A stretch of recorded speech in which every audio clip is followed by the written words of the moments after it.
Dean and I launched Sage Presence in 2001. We very early on kind of divided our responsibilities. Dean wanted to be sort of the big picture guy, and I was supposed to be the business development guy, which meant that I needed to get out there and network and start to develop relationships with folks and let people know who and what we were. And it was my first real serious experience with networking, and I was absolutely terrible.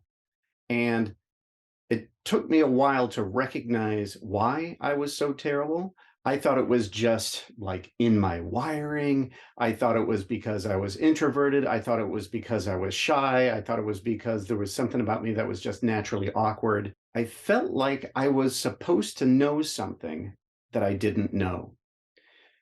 I would look out into this room of networkers, and it seemed like everybody knew how to network because everybody was in a conversation.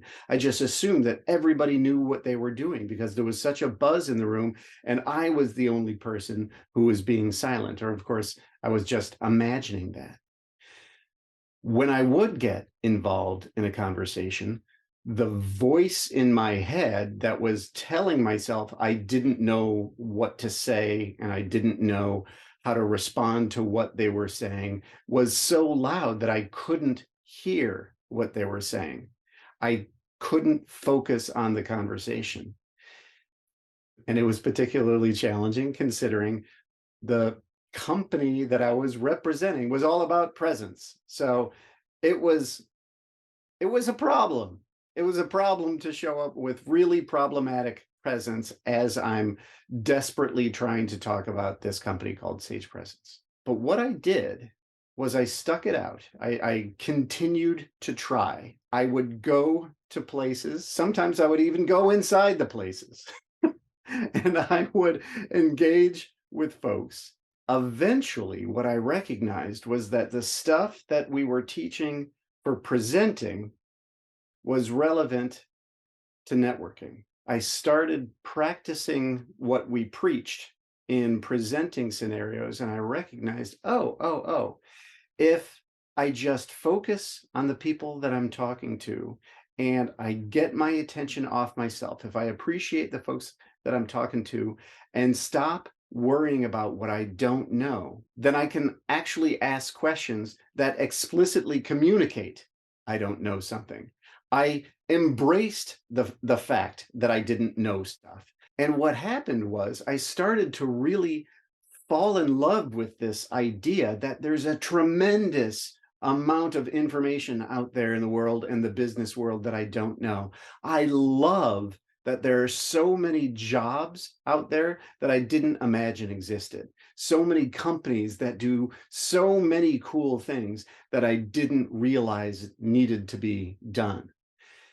I started to really just appreciate this huge knowledge gap in my head instead of fear it.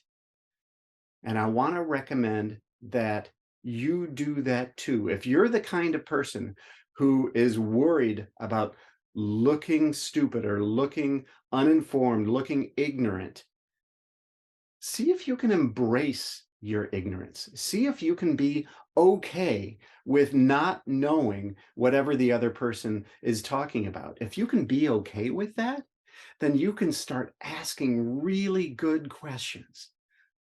And very often those questions can be just, oh, it's really interesting. Tell me more about that.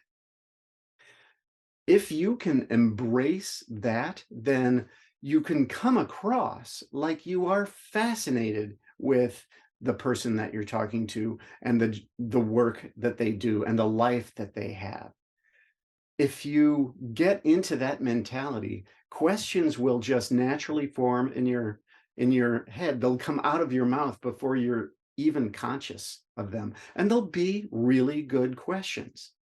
So that thing that you just said, I didn't understand this piece. Can you explain that a little bit more to me? It's a great way to let people know that you care about them, that you're listening, that you're understanding at least some of what they're talking about, and you're isolating some specific aspect of what they're talking about that you don't understand. and it's really very cool. Most people will really enjoy that. It's like, oh yeah, sorry, that was jargon. Yeah, you shouldn't be expected to know that. What that phrase means is this. That was an acronym. That breaks down to this, this, and this.